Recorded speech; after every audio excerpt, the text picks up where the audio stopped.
Oi, gente. O nosso artigo ele fala sobre as habilidades de desenvolvimento de crianças prematuras de baixo peso e muito baixo peso. O grupo ele é composto pela Júlia, Mariana, Maiara, Milena e Nathalie.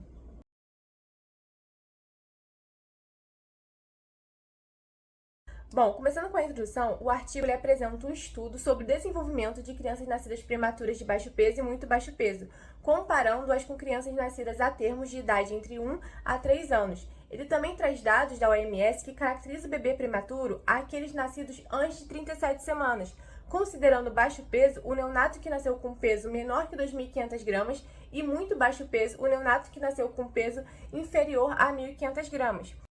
O artigo também aborda sobre crianças prematuras e de baixo peso que tendem a apresentar um atraso no desenvolvimento global, podendo afetar áreas de cognição, motor e de linguagem. Porém, esses déficits não são totalmente esclarecidos, pois outros fatores podem influenciar esse atraso, como diz no artigo: intercorrências pré, peri e pós-gestacional, idade gestacional, peso ao nascimento, o manejo aos cuidados intensivos, fatores socioeconômicos e ambientais e o complexo processo que segue o desenvolvimento maturacional do cérebro do bebê.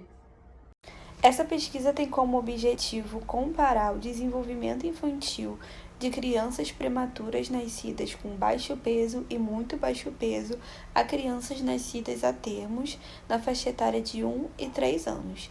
Dentro dessa pesquisa foram avaliadas 4 áreas de desenvolvimento, sendo elas habilidades motoras grossas, habilidades motoras finas adaptativas, desenvolvimento social e pessoal, e também foi observado a linguagem. Esse estudo é de corte universal e nele foram avaliadas 150 crianças, as quais foram divididas em 8 grupos. O grupo GE é o grupo experimental, onde as crianças são prematuras, e o grupo GC é o grupo comparativo, onde as crianças são a termos. O grupo GE1 é composto por 20 prematuros de baixo peso. O grupo GE2 é composto por 20 prematuros de muito baixo peso. O grupo GC1 e GC2 é composto por 39 crianças a termos. O outro conjunto de grupo é o grupo GE3, que é composto por 20 prematuros de baixo peso, GE4, 16 prematuros de muito baixo peso, o GC3 e o GC4 é composto por 36 crianças a termos. As crianças do grupo comparativo nasceram a termo, pesando acima de 2,5 kg. Além disso, elas tiveram o desenvolvimento considerado normal dentro do padrão. Elas foram comparadas com as crianças prematuras, levando em conta as suas idades, situações socioeconômicas e sexo. Tudo isso fazendo uma comparação justa. No artigo, os autores, então, vão definir alguns critérios específicos para incluir essas crianças em 2 grupos principais. Um eles vão chamar de grupo experimental, que vai ser o composto por crianças prematuras, e o outro eles vão chamar de grupo comparativo, que vai ser o constituído por crianças nascidas a termo. Então, para as crianças prematuras, que foram divididas em 2 grupos etários, sendo um de 12 a 24 meses e o outro de 25 a 36 meses, os critérios eles vão incluir a ausência de condições como lesão neurológica, displasia broncopulmonar e retinopatia de prematuridade. Então, também vai ser necessário que tenham resultados normais em testes auditivos, visuais e metabólicos feitos ao nascer. Já para as crianças nascidas a termo com idades semelhantes, os critérios vão ser peso ao nascer superior a 2.500 gramas e a ausência de atraso no desenvolvimento neuropsicomotor. Assim como no grupo de crianças prematuras que eu falei anteriormente, estes também devem possuir resultados normais nos testes neonatais auditivos, visuais e metabólicos.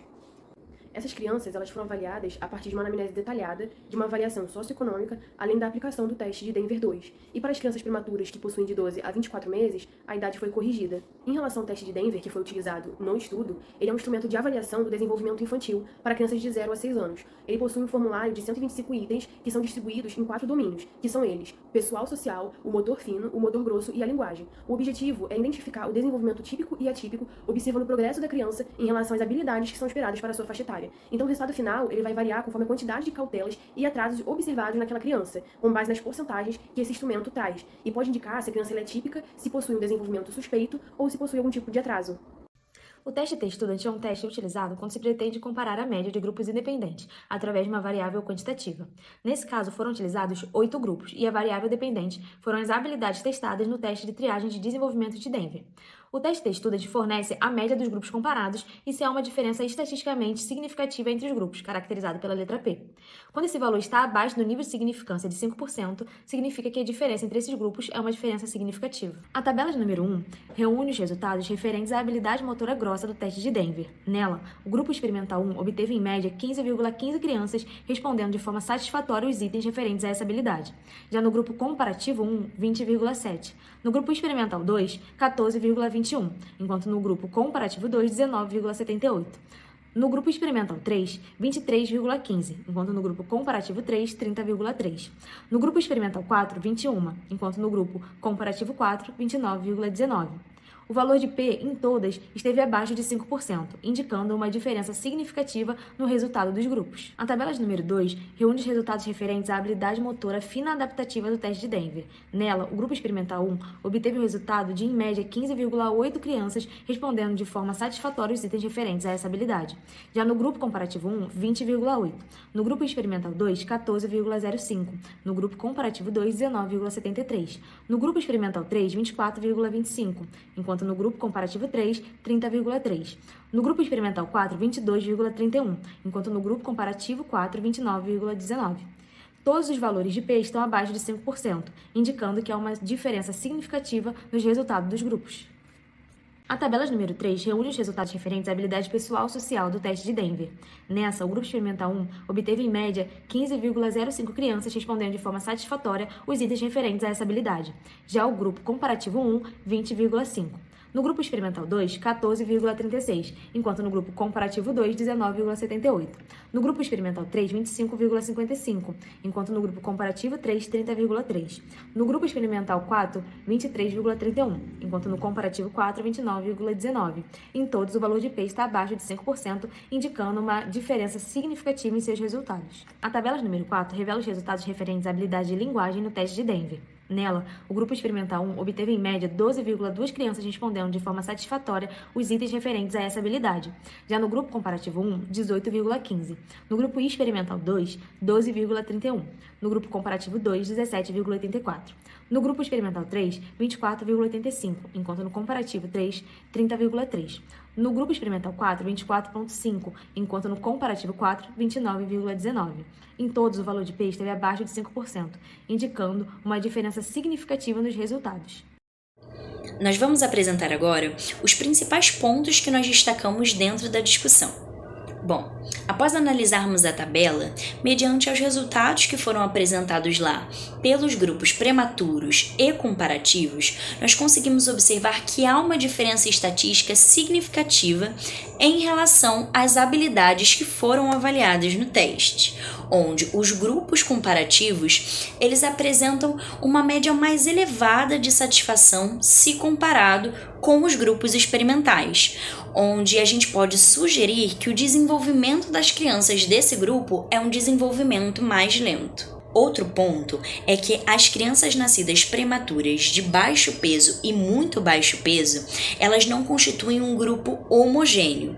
Embora haja altas probabilidades de alteração no desenvolvimento dessas crianças, essa ideia ela não pode ser entendida como uma relação direta de causa e efeito, mas é necessário identificar os mecanismos protetores, porque eles vão atuar ali minimizando e neutralizando os potenciais de risco. O artigo também traz o peso e a idade gestacional como fatores relevantes de atraso e ou presença de sequelas motoras. Já as deficiências motoras nas crianças prematuras, elas não possuem tanta prevalência assim por conta dos avanços da medicina, diferente das deficiências de neurodesenvolvimento, que embora se apresentem de forma sutil, elas continuam sendo identificadas nesse grupo, principalmente ali no início da fase pré-escolar. O texto aborda que os fatores socioeconômicos, culturais e que as condições ambientais, eles interferem e se caracterizam ali como tipos de fatores de risco para o desenvolvimento, já que eles possuem uma influência direta com a parte cognitiva e também de linguagem. Já em relação ao nascimento prematuro em vista estrutural, ele pode estar ali interferindo nas fases de multiplicação glial, na migração neural e também na ordem, possibilitando alterações na organização do cérebro.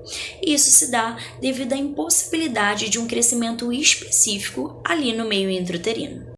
Cerca de 40 a 70% dessas crianças prematuras, elas têm uma tendência a ter deficiências menores, como problemas motores leves e comportamentais, ao longo dos anos pré-escolares e escolares. Já as crianças nascidas com prematuridade extrema, sem problemas neurológicos significativos, elas geralmente possuem um desempenho inferior em habilidades sensorimotoras, visoespaciais, apresentando uma certa dificuldade na atenção e funções executivas, se comparadas às nascidas a termo. Conclui-se então que a prematuridade e o baixo peso ao nascer têm um impacto significativo e multifatorial no desenvolvimento infantil.